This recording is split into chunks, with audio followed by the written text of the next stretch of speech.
സ്നേഹത്തിന് ഭാഷയില്ലെന്നും നന്ദിക്ക് അതിർവരമ്പുകൾ ഇല്ലെന്നും പത്തപ്പിരിയത്തെ പെരുവിൽക്കുണ്ടിലെ ഈ കാഴ്ച നമ്മെ ഓർമ്മിപ്പിക്കുന്നു. തന്നെ പോറ്റി വളർത്തിയ യജമാനനല്ല, മറിച്ച് വിശന്നു തളർന്നു വന്നപ്പോൾ ഒരു നേരത്തെ ആഹാരം നൽകിയ ആമിനത്ത എന്ന ഉമ്മയുടെ ഖബറിനരികെ കണ്ണീരോടെ കാവലിരിക്കുകയാണ് ഈ തെരുവുനായ. മരണം കവർന്നിട്ടും ആ ഉമ്മ നൽകിയ സ്നേഹത്തിന്റെ തണൽ തേടി അവൻ അവിടെ തന്നെ തുടരുന്നു. കഴിഞ്ഞ ശനിയാഴ്ചയായിരുന്നു പത്തപ്പിരിയത്തെ വലിയ പീടിയേക്കൽ അലവിക്കുട്ടിയുടെ ഭാര്യ ആമിനയുടെ അപ്രതീക്ഷിത മരണം. മകളുടെ വീട്ടിൽ നിന്നെത്തിയ ആമിനത്തെ മരുമകൻ വീടിന് മുന്നിലെ ഗേറ്റിൽ ഇറക്കി മടങ്ങിയിരുന്നു. എന്നാൽ വീട്ടുമുറ്റത്തെത്തും മുൻപേ അവർ കുഴഞ്ഞു വീണു.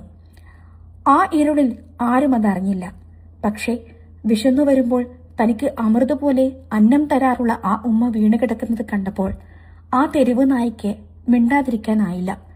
അവൻ ഉറക്കെ നിലവിളിച്ചും വെപ്രാളത്തോടെ ഓടി നടന്നും അയൽവാസികളെയും വീട്ടുകാരെയും വിവരമറിയിച്ചു. ആശുപത്രിയിൽ എത്തിച്ചെങ്കിലും ആ ഉമ്മ ഈ ലോകത്തോട് വിട പറഞ്ഞു കഴിഞ്ഞിരുന്നു. പക്ഷേ ആ നായയുടെ കാവൽ അവിടെ തീർന്നില്ല.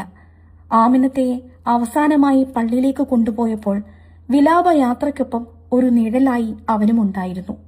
ഖബറടക്കം കഴിഞ്ഞ് ബന്ധുക്കളും സുഹൃത്തുക്കളും ഓരോരുത്തർ